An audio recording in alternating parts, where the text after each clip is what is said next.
What is up, guys? This is Kobe here, and welcome back to the second Challengers World video, where I made yet another document that I'm going to be going over for the most part.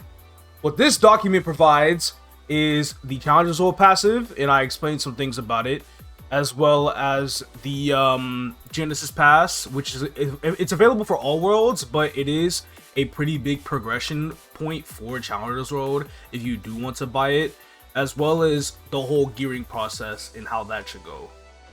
So introducing the Challengers World passive, it is pretty much the exact same thing as it is last time around, but I think a more accurate statement for this line is not really 1.5x EXP, but plus 50%. It's because people might think this is multiplicative of monsters. It's not, it's just plus 50%.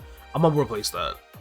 As you can see, these are all the stats, and there are some changes plus some new ones. One of the bigger changes is that the damage to the normal monsters is massively increased, all the way up to 100% just to make hunting easier. There's also some new passives, like 5% skill cooldown reduction, which means you can 16 burst bosses on Challenge World without a cooldown hat if you pop them very quickly as they are off cooldown. It is kind of hard to do that though, still without a cooldown hat. There is also 2x the individual guild contribution acquisition limit, which means it gets bumped up to 10,000 guild contribution a day. This is massive for guilds that want to reach level 25 plus quickly, and also just get all their guild skills leveled up, as well as the Arcane Force guild skill as well too, with that 30 extra Arcane Force. There's also a patch that KMS got a little later down the road, which GMS could get eventually, but they changed how contribution works, and it's going to change from 10k daily to 70k weekly, which is absolutely massive because you don't have to GP cap normal Rudibus every day with your guild members if they change it to a weekly, because you could just do your weekly bosses, hit 70k points, and then that's just that. Of course, for regular worlds, it's going to be 35k a week, but, you know, with the Challengers double, it's 70k. And then finally, there's also 100% final damage. You will double your damage in Monster Park Extreme, because they probably saw those, like, 15+ minute runs last season, and they were like, no, this is weekly content, but people should not be in MPE for this long. The stats will also improve based on your Challengers rank. So every time you rank up, all the way up to Diamond, the Challenge World passive will just get even stronger. So basically, every single rank is going to be an additional stat gain or additional damage gain compared to the rank that was right before it. So when you do reach Bronze, you get an extra 50% normal monster damage. So that number goes to 150. It's crazy. And then Silver, you get extra attack, boss, IED, additive IED to the passive, mind you. So I'll talk about that here soon. All stat and HP. At Gold, you get that exact same increase. At Platinum, you get an even bigger increase as you get more attack, you get crit damage, and you get more all stat and HP. And then at Emerald, it's the exact same thing, except you will get buff duration. You will get buff duration, 30% buff duration. And then at Diamond, at the very end, it's just additional mesos and drop rate. So all that total ends up looking like this. It's pretty freaking ridiculous. And then down here, as I mentioned, the IED thing, the situation is so good because you will literally have one singular source of 70% IED. I feel like some people do not realize just how big that really is for your item progression. It's why I mentioned like guilds, they don't need to put points in the IED guild skill later down the line, because there's really no point. Maybe some people might need it for like the slower prog guilds are probably going to need it, you know, for the first couple weeks or so, because people won't prog fast enough for the Challenge World passive to get this good. But for the players that are kind of sweating their Challenge World prog and they do reach Platinum and Emerald like really fast, then do not invest in IED G skill if you don't have 60 points. It's not worth it. It's terrible. You can start off your prog with a line of IED on your emblem, but once you reach like at least Platinum or so, I would say, you need to get rid of that IED line. You're gonna start having too much IED, especially if your main damage fams are also IED fams as you loot them. We don't know how fams are going to be improved like in detail going forward, but I imagine most people early on for fams for damage are probably going to be using IED fams or like really low 2%, 3% attack fams, and that's like whatever. Next up, we have the Genie Pass, which, as I mentioned, it's available for all worlds, but it's still very huge for Challenge World Prog. If you do want to buy it, you need to keep in mind it is 30,000 NX. It is NX only. You cannot purchase the Genie Pass with Maple points. When you purchase the Genie Pass, you will get the following benefits. You will get 3 times the Traces of Darkness from the bosses that you fight. And then you can also do Genie missions with up to 6 party members with only the same restriction for when you do duo runs. So you can make the run literally 3 times faster with a full party liberation mission. Though if you're speedrunning liberation, this benefit is like kind of useless. There's also a guaranteed 3% attack mag soul for when you liberate of any of the listed black mage commanders that you want. Range from Magnus, Lotus, Damien, Lucid, Will, Darkanel, Vihila is crazy. I know people that love like the look of the Darkanel soul, the Damien soul. You can just get that immediately with this pass. And then finally, there is a buff for every single boss that provides Traces of Darkness, which is like everything BM and below, except for Guardian Slime. It doesn't work for Guardian Slime, and it doesn't work for any of the grandest bosses. And it gives 20 attack, 20 all stat, 10 boss, 10 IED, 1000 HP, and 150 arcane force, which is insanely good early on because you don't really have that much arcane force like that. But also another technique, when you speedrun maxing your symbols with all the symbol selectors, you can get up to 1.3x damage on Black Mage with the Genesis Pass. It's honestly really ridiculous. I feel like this is like really just pay to win in its true form, because like, yo, look at all this, like you get an extra 20 FD going from 1.1 to 1.3 on Black Mage if you buy the Genie Pass. And then here's the strat for it. So the requirement is 1,716, and in order to get that, you can max out your symbols, use the Genie Pass, use an event title, either Beyond Burning or what is it, Infinite Flame. I don't think Eternal Flame gives this much arcane force, I'm pretty sure. But you also need to be in a level 25 guild, and then you will optimize in quotations your hyper stats plus your event stats to fill in the extra 120 arcane force. And how I would do it personally is I'm going for level 14 on the hyper and then level 3 on the event stats. And it's important to note that even after you liberate, you finish your weapon, you will still receive that Genesis Pass buff for all the BM Commander bosses until the Genesis Pass event period is over. It is probably going to last for 3 months. We don't know yet. Honestly, we don't even know if the pass is being sold, but I'm just going to assume it's going to be sold anyway, because like it'd be insane if they don't sell it. Yeah, but in my opinion, I think it's going to be available for like at least 2 months in the cash shop. But no matter when you buy it, the Genie Pass benefits will just eventually end probably around February. Like, it doesn't matter if you buy it on day 1 or a month and a half later. Those 2 people that bought it, you know, that month and a half apart, will still have their benefits until the event is over in February. So literally, the sooner you buy the Genesis Pass, the better. Next up, we have the gearing process. This can be a little finicky for players at certain, I guess, what their progression route wants to be. Do they want to take a more casual approach? Do they want to like, you know, super grind, you know, the game, speedrun and everything, all that stuff? But what I've mentioned here is we don't know the things of like, we don't know about pitch pity in detail. We don't know about the item burning replacement system or equipment rentals and how good that could be for, you know, a certain equipment slot. So I can't really involve those, not until maybe Tuesday night's video after the patch notes come out, which could come out like Wednesday morning due to how late, you know, depending on how late they come out. But we'll just figure about all of that like then. But for now, I just want to go into it. The first thing that I cover is going to be Mesa Wind Drop gear. I know some people don't like hearing this first because they want to go for the damage first, but like, this is actually so essential that it's not even funny. Like, you really want to get it. Especially when you have a high amount of normal monster damage this time at Challenger World, you can kind of just go for any accessory and turn it into Mesa Drop gear. The ones that I provided down here are the Silver Blossom Ring from Hornsale. There's Treasure Hunter John from like the level 170 NLC quest for like 5 minutes. A couple event rings, you get a lot of those for free essentially from this event with like Hyper Burning and Challenge World stuff. Mechanator Pendant from Arcarium. Ideally no second pendant because you'd use the Event Spirit Pendant eventually, but for whatever reason that you don't have one or you don't want to use the spirit pendant, then you can just go for the Chaos Horntail necklace. There's the Horntail necklace, or the Horntail earring, as well as the Zakum face and eye. If you're going to be a Giga Grinder, obviously you focus on Meso percent first, and then you move on to drop percent for the rest of your gear. The non-grinders should still get this set because you do want to get that drop rate, so you can maybe make it all like full drop gear if you don't plan to grind. And that's still going to be really good for you because it is going to vastly increase your chances of getting very valuable gear from bosses later on.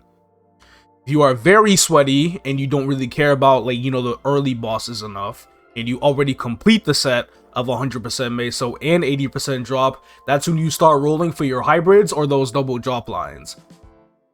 Damage accessories are tricky because a lot of it, at least early on, is going to be whatever you could find from bosses. It's all going to be RNG. Like, I feel like there's going to be people who will just have a completely different set compared to others. Some people might have, like, the worst damage gear you've ever seen on the first week. Meanwhile, that dude over there is going to have an ET equipped on day 5 because he just got lucky. Like, that's just how it is. Ideally, though, you would go for something like this, and I'll try to explain these a bit more as I go through them.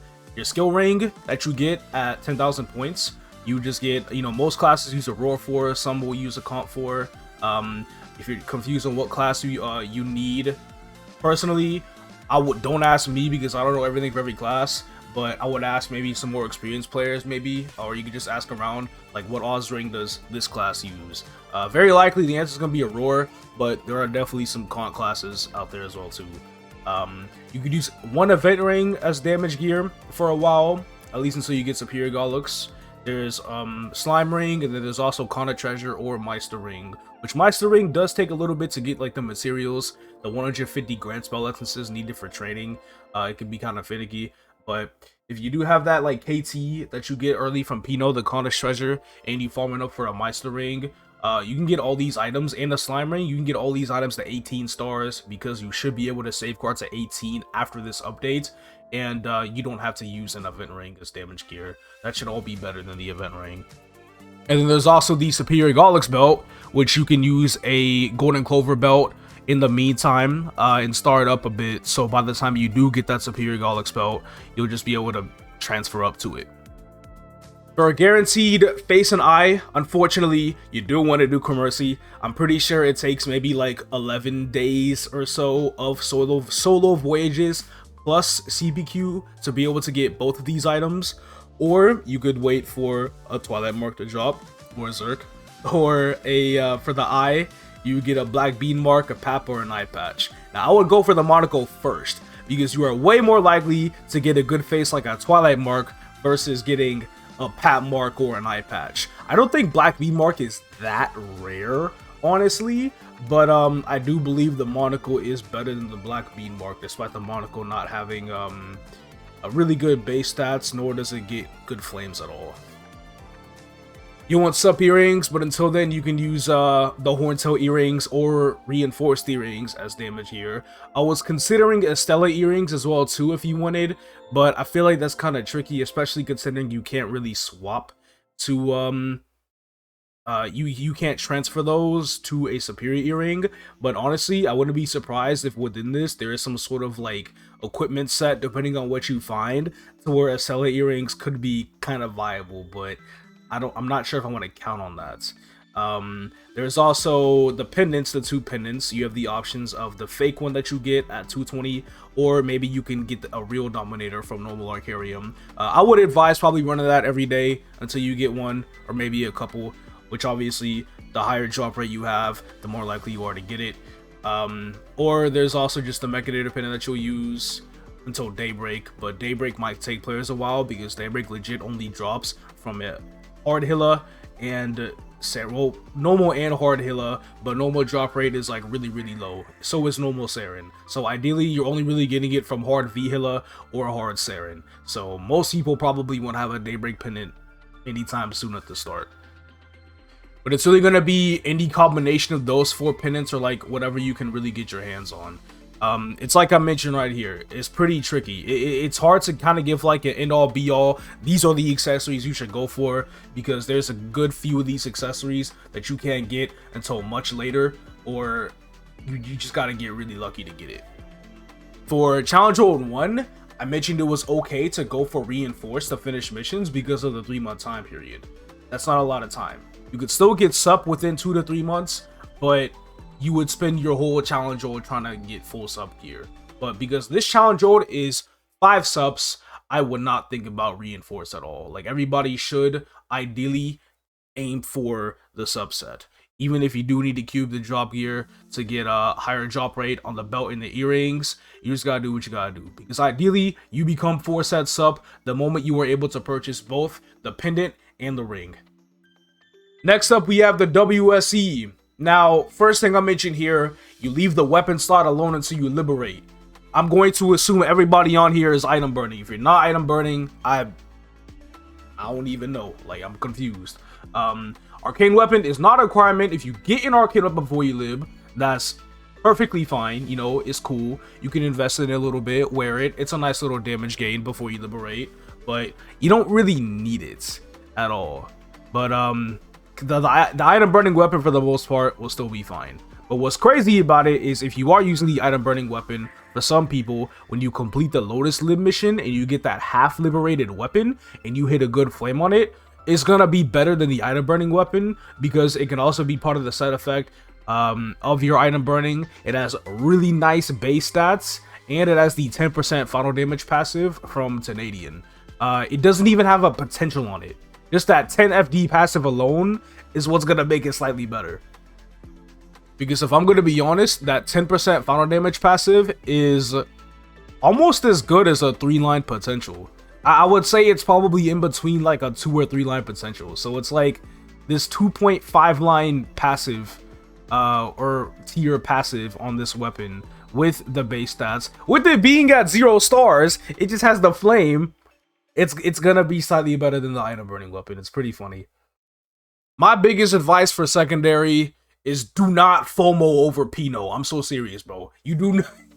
There is nothing in the early game that you need that 6 stat and that 4 attack for. Like, honestly, once you get that black secondary, that frozen secondary, you are perfectly fine. There's even some classes that don't even use Pino at all. They use the evolution secondary, like Mechanic, for example.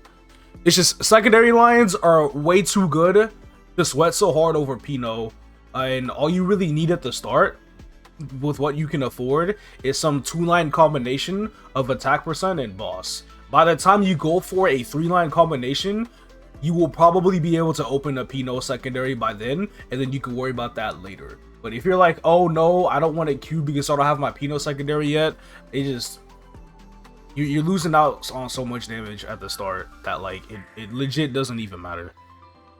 There's being efficient, and then there's being over efficient to where it's just not efficient at all. And that is like one of those examples.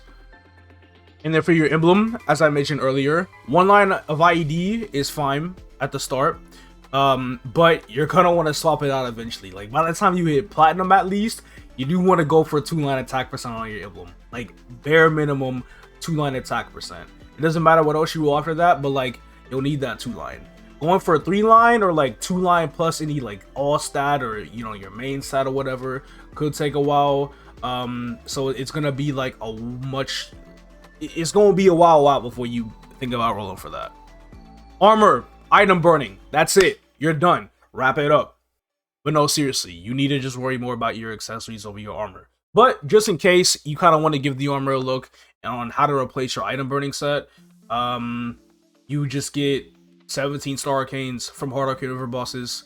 You start running your hard arcanes, you know, H Lubo, C tennies. You wait until you get at least 4 boxes, and then you cube those up for legendary and 3-line, roll good flames on them, and then star force them up to 17, and then you can replace all of those slots that the item burning is in with the arcanes, and then that's perfectly fine. This should not be top priority IMO unless you just have like the extra mesos to be able to do so, because why not, or just resources. But like, you really like do not have to rush swapping into 17 star arcanes if you do get the pieces. Because even if you do, it is going to be a damage gain, but it's probably not going to be a damage gain by that much. Here I am on my Night Lord on GMS, the one that I only made one video over because I failed to deliver the rest because I just got busy beforehand, and then by the time, and I was missing a lot of dailies, and then by the time I was able to even like do the C10s and stuff, like, yeah, I can finish Challenger with this, reach Challenger. We got the Night Troop patch, and then lo and behold, Night Troop doesn't even work on Challenger's World, so I just no longer have the damage, so I rage quitted the character, and I just haven't played it since. Yeah, here's the item burning. It's 19 stars, it has a very good flame, and it's just 2-line unique. Like, that's pretty much it. It's even more so big for replacing the gloves, because for arcane gloves, at least you'll roll a line of crit damage, and a line of crit damage is, well, it's really, really good. So that's also why it's like really big that 17-star arcanes can easily beat out 19-star challenger. Now, because the hat top and bottom has like the same base stats and the Star Force stats as CRA, you don't swap those out until 21 stars plus 2-line legendary. It's gonna be a while, and obviously you would definitely want to exclusively tap the CRA to 21 on events, and you would spend a lot for the 21, like probably at least 5 to 6 bill average per item, just to be able to replace the item burning. And again, it might really just be like, it's a damage gain, but it's like a little bit of a damage gain.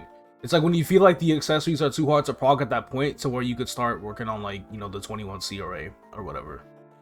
The main reason why, I mean, technically 19 stars and 2-line legendary is a damage gain because of the 2-line legendary. Like, it is worth the swap in it at that point, but honestly, I don't like strongly recommend that just because you would get no damage out of that. Except the only time I would really recommend that is for the classes I feel like that, you know, who really need a cooldown hat.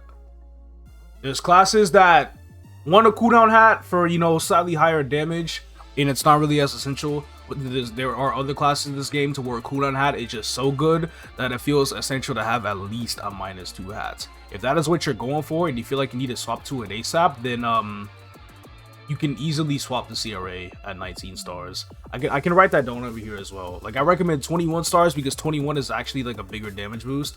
But if you want to do it at 19 just so you can wear a cooldown hat, that's perfectly fine too. The hearts. We might get a fairy heart again at 5,000 points. Again, we need patch notes for that. Might get it. And if we do get it that quickly, there are 2 choices for an android. You can get the Osheroid, which you can obtain by completing Chapter 7 of Grand Athenium. For most players, it will probably take about 30 minutes trying to do it as fast as possible. Some people say it takes them like 20. I will be honest, I don't know how it takes them 20. Maybe I'm just doing it wrong, or I'm playing a different version of it, but like, it takes me 30, I'm gonna be honest. And then there's also the Plentyroid from Auto Harvest. It costs 1,000 profession credit, and you get 300 every single day. So on day 4 of your prog, you can buy the Plentyroid. If you just really don't want to spend the 30 minutes doing Grand Athenium, then you could just wait for the Auto Harvest Roid. Event titles. This is important. Do not claim every title as soon as you reach a level for it. That's not what you should be doing. How I am mainly going to do it, how I'll do it myself, is first things first, I just claim Eternal Flame right away. As soon as I get, you know, 5th job, get my first arcane symbol and everything. And I'm going to keep that until level 270. I am going to skip claiming the Infinite Flame at level 240. At level 270, I will claim Beyond Burning because it gives the exact same stats as Infinite Flame, but it gives 100 sack instead of 50. And that sack is going to be more important early on. So I want this before I want Infinite Flame. And then 2 months later, after Beyond Burning expires, towards the end of the Hyper Burning event, I will then claim my Infinite Flame. I will say, maybe not everybody will get to Beyond Burning, you know, level 270 in a timely manner to do this and like really benefit the most out of it. But if that's the case, then I would still recommend waiting until 270 and then you use Beyond Burning, but then you just have to claim Infinite Flame whenever you're forced to towards the end of the event, even if you are kind of like missing some days and you don't really get to take full advantage of the 2 months of Beyond Burning. And that's it for this video. Hold on. And that's it for this video. I hope I was able to go over a good chunk of like what you really need to know here and there, really, about just Challenge Old Prog. I kind of went over all of it mostly, or like 90% of it throughout the past couple videos. Other than that, it's just like, you know, you got daily story, you know what dailies to do at a certain point. But of course, we're gonna get patch notes, and then when we get patch notes, I'm gonna go over the full shebang with any additional changes, everything here and there. I'm gonna, like, the 2 docs that I made, I'm gonna merge them together. I'm just gonna copy the second doc that I made, put it in the first doc after I upload this video, and then I'll do any changes to that after the patch notes come out, if I do need to make some changes. And then hopefully by the time Challenge comes out, I have a nice little document of all the things that I have explained across these videos. I don't mean for it to be a full-on guide, but if it is, you know, that's nice. I'll try to put in like some resources here and there that you can look at for some other things. But I do want to provide, you know, some of my own personal advice from the Challenge World experience, and then also how I feel like you should go through it from a heroic perspective as well too, which is still kind of new to me, but I think I have a good idea on what I should be doing. But with that being said, thank you all so much for watching the video. I really do appreciate it, and I will catch you guys in the next one. Peace, peace.